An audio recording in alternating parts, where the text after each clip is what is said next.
You want to lightning round? We're coming up on an hour, so like let's lightning round this last bit of news here. What would you know about the South Korean? I know a decent amount about the South Korea. I went a little deep. Yeah. I know we promised this, and then an episode on like the historical like Korean situation.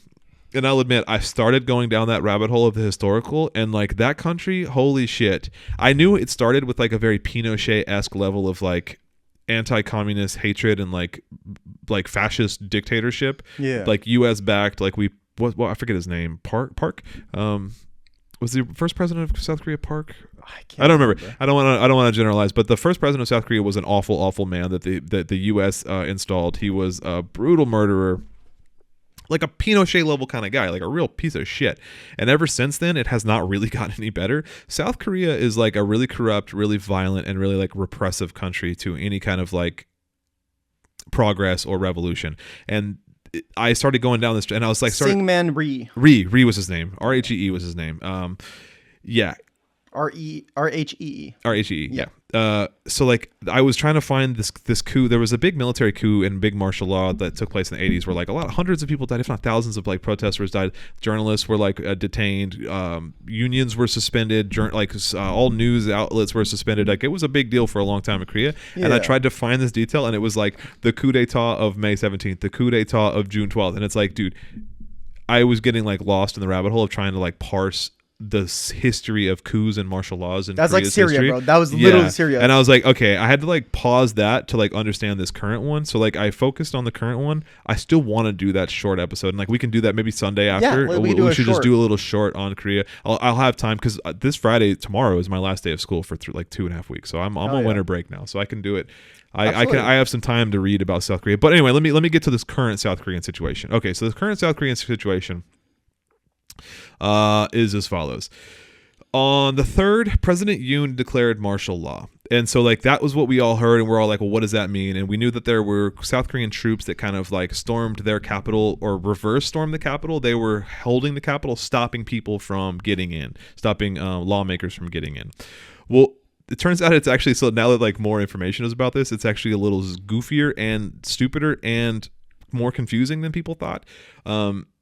Apparently his like defense minister was like Googling essentially like how to stop Parliament from blocking martial law once we like ahead of time. He was Googling this shit? It was apparently there was, I don't know, Google's a strong word, but there was research done of like how to like what's the mechanism for stop, because like he knew that like the South Korean like Congress, the South Korean Parliament can override the martial law. So like his administration was trying to find out, well, how do we stop them from stopping our martial law? So this was definitely premeditated. It was planned. Yeah. Also, so I mean, most coups are planned. You don't just sort of, except for this one was so poorly like executed that it almost feels like when they try to get planned. Juan Guaido to become the president of Venezuela. Yeah, so like I don't know what's going on. So anyway, like the defense minister also tried to instigate a skirmish with North Korea. He had ordered strikes on this area of North Korea where like there's like a trash dump type area. He tried to like order airstrikes on, and like I guess that was refused. And so like shout out to like a handful of soldiers in the South Korean military, because if they hadn't like basically disobeyed direct orders,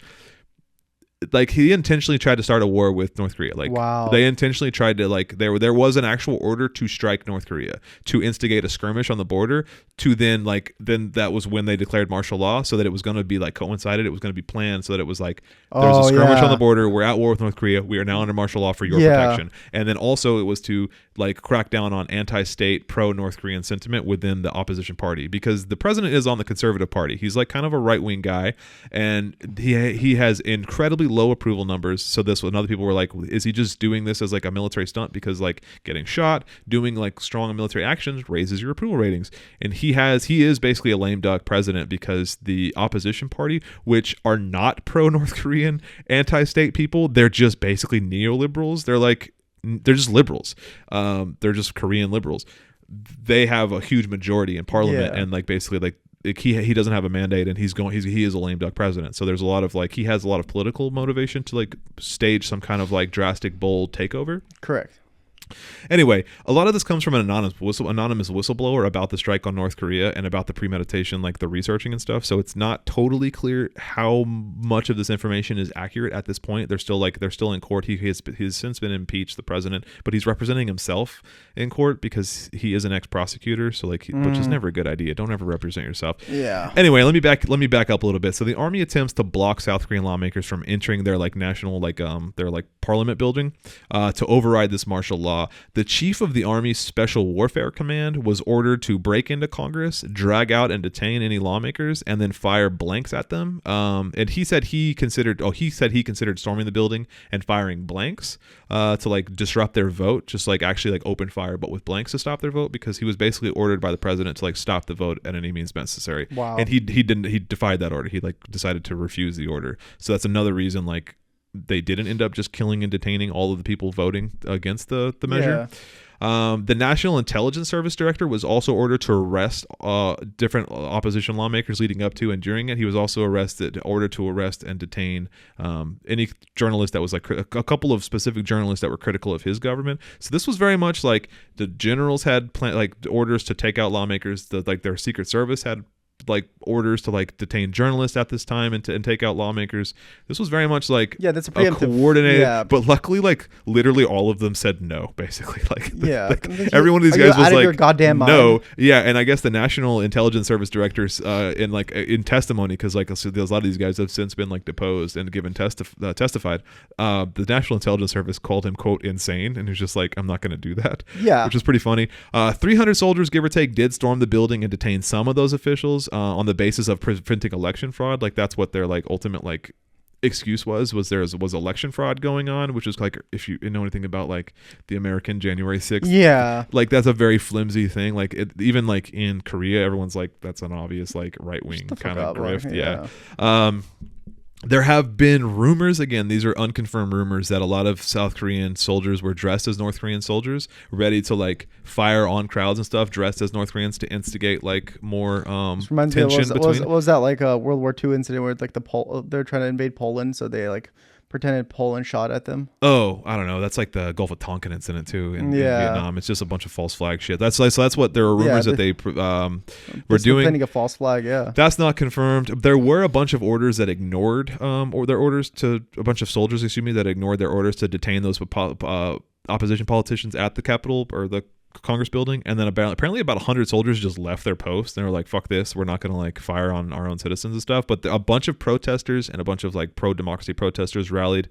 The soldiers barricaded the Congress with desks, and they were sparing and just whatever debris and shit they could. There's reports that the soldiers were using fire extinguishers on the crowd to try to get them from, but eventually the lawmakers. There's one video of a lawmaker scaling a fence past soldiers. Oh my god! And because they're badass, because they have to get into basically if they wanted to keep their country, they had to pass this vote, and they had to have a quorum of 150 out of the 300 lawmakers, and they did 190 lawmakers. I think 191 actually ended up voting on the resolution to cancel the martial law, and they did. He has since been impeached. Apparently, it's a really easy mechanism to impeach presidents in Korea. I don't fully understand their I don't understand the constitutional rule of Korea. I haven't gone that much into it. It's a whole other deep dive. It's a whole other deep dive, and it's it's difficult enough to understand American law, let alone another country that you don't speak the language. It's not that easy to read sources on this shit. But yeah, so he is being tried now, and so in insurrection, he's being charged with insurrection, which obviously, I mean, it looks obvious that he committed from an outside perspective. That's the only crime, however, that presidents can be convicted of in Korea. They're basically how the Supreme Court here just ruled that presidents are immune from basically crime. They are too in Korea, with the exception of insurrection. So that's what the prosecutors are trying to put on him. Yeah. A lot of people are being arrested and charged with this though. A lot of his his chief of staff who orchestrate a lot of the stuff, different higher command people. A lot of people aren't being charged because they defied orders. A lot of people are. Basically, his trial is kind of just now ramping up, or at least the early stage of this prosecution has started. His lawyer has his lawyer put out a thing it can't be a coup because he rescinded the order for martial law after 2 to 3 hours. It's I don't know it. I don't speak the language, and I don't know the history or the context too much, but this feels very much like a Donald Trump Rudy Giuliani relationship. I was about to say it has that, as I'm reading their quotes, and like obviously they're translated from Korean, but I'm just like, this is fucking Rudy Giuliani, man. It's just like, this is a Trump Giuliani shit show, and I'm like, this is so funny because like this is an unpopular right-wing populist president, and his like goofy lawyer, and I'm like, dude, how funny is this? This is literally, this is I think, ridiculous. there's a temporary president in right now. His name is Han, I believe, or I want to say it's Han. He's like this interim president, but yeah. South Korean politics is a shit show.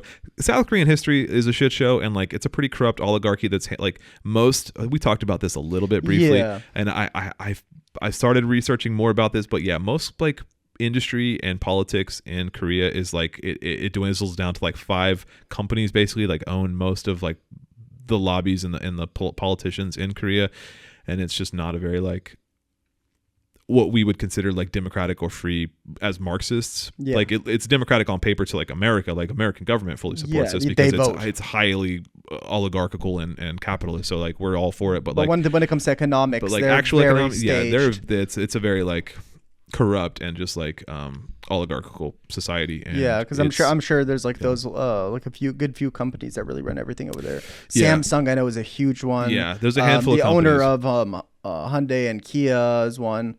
Because I'm pretty sure it's like the same company that owns both of them, but don't quote me on that. Okay. Because they get their supply, all of their cars have like the same frame, same engines and everything.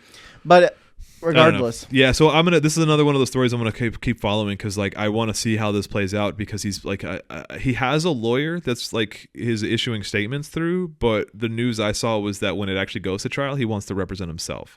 So that's just stupid. Yeah, I'm not really sure. It's a horrible idea. There's always bias.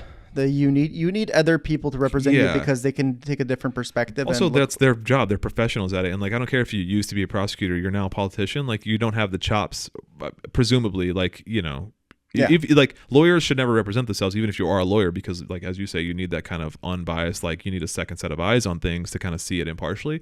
But also, like, you need just because you're a lawyer doesn't mean you're like a trial defense lawyer or something. So like correct. Especially you're going against the entire fucking government of South Korea. It's like you really think you're going to do the best job? Yeah. No. Against like an opposition party that hates you and like is wants to take you down. Because I think the prosecutors are. Oh, but speaking of impeachment, this liberal his opposition party, basically, they are pretty like heavy-handed with impeachment, and that was one of like the things he claimed in his martial law was like it was to stop their like out of control impeachments, but they're like impeaching prosecutors, right wing, like they're basically just like the liberal party is purging the Korean government of conservatism, which is like fine, I guess. I mean, I'm not really big into liberalism as an ideology, but I mean, I guess it's preferable to conservatism as an ideology. Yeah. So like it's just funny that this liberal government in Korea is like kind of attempting to purge like these right-wing elements from the government, from the prosecutors, like the National Prosecutor's Office and stuff. And so the conservative president basically like is scared of that and like tired of it. He's a lame duck president. He's tanking approval ratings, and so his solution is just to plan this weird coup. And this brings me to my final point about this whole thing is it's so goofy, and like he rescinded it and like backtracked so fast that he got like cold feet on it. My initial thought was like I'm guessing a CIA agent like convinced him, or like a CIA asset team convinced him like if you do this you can like take back from like this liberal party that like you can like take your country back, and then he got scared and like backed out, and now he's in trouble, and like the CIA is like shaking their head at home like, why didn't you follow through with this? I don't know if that's too conspiratorial. I don't know if everything in the world that bad is I don't know if everything bad in the world happens because the CIA is involved. I'm sure they have their little fucking stinky arm and everything. Definitely CIA in any allied country, like especially like one on the border of North Korea, are essentially America's worst enemy, quote unquote America's worst enemy. 100% there are a ton of intelligence assets in South Korea, no doubt. Correct. Whether or not they had a hand in this, I don't know if that's too conspiratorial. It seems so blundered and so bungled and so weird and so like wishy-washy that people would just go all out on something incredibly dangerous and bold, like a huge gamble to risk everything on a coup, and then be like, no, just kidding. It just seems like there's like JK psych. Yeah, it just seems like that wouldn't be like somebody's own doing. It seems like there's like a puppet behind that who's like, I don't know. Yeah. Maybe that's me reading too much into it. But that's where I'm at so far with South Korea. That's kind of the whole gist of it. Is it was a failed coup that was premeditated 100%, that was like more sinister and like more planned than what we originally thought, with like false flag kind of operations, ordered strikes that were then failed to follow through with, and then also then like just the whole thing fell apart. Yeah. So like this could have been like a whole thing if say that general hadn't, or say that this is true and that those strikes had actually been ordered, which is still unconfirmed, but had they actually been followed through with, and like an actual skirmish with North Korea had started, that would have been a fucking huge thing. That would have been a whole different story. Yeah, it's like that could have been World War III. Easily, because like China, we're also treaty bound to assist with Korea, so like that would have been America basically treaty bound to like assist Korea at war with North Korea. So like America would be in Korea fighting Koreans and probably Kim Jong-un's Chinese. like, what the fuck just happened? Yeah, it's like, that wasn't us, right? No, that was a false flag. Yeah.